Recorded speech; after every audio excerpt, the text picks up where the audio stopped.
the way the Mexicans treat one another, for example, when we leave a restaurant now, because we've learned it by watching our Mexican friends, we thank the waiter, we thank anybody who brought food to the table. If it's a tiny restaurant, we'll thank the cook before we leave. We would never think of just getting up, paying, leaving the money on the table and walking out. The peck on the cheek, with women, of course. No, we don't do that with men. But men and women, greeting women and women also. The culture itself is romantic, and Mexican men are romantic, and I think that's how you get a lot of intercultural couples. Because Mexican men are so forthcoming with their affection.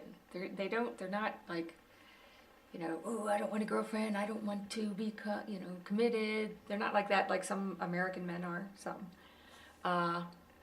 When they like you, they let you know right away. They carry your bags, they put their arm around you. They're just very attentive in a way that's not false. It's nice.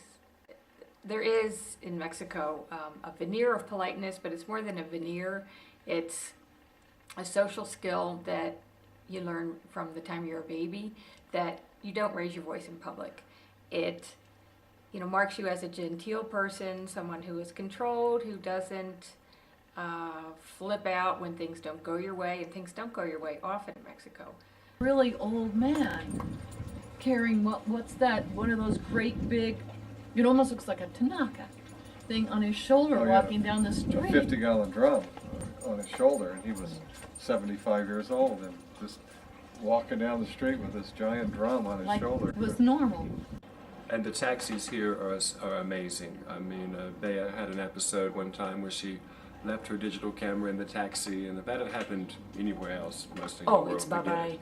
And so we just took the long shot, just called the taxi office just to inquire if there's a chance that the camera had resurfaced. And she said, "Oh yes, we have it." Thanked him, gave I him embraced him. Yeah. I gave him 500 pesos. That's all I could do at the time because there's a very good camera. And I said, nowhere else in the world. And he said to me, honesty, senora, honesty, so I can be clean with myself. I had to pinch myself. I think in some ways it's the reverse of how it is in the U.S. We're the visitors down here. And I will never be Mexican. I'll always be an outsider in that sense. But on the other hand, Mexicans, I think, have welcomed us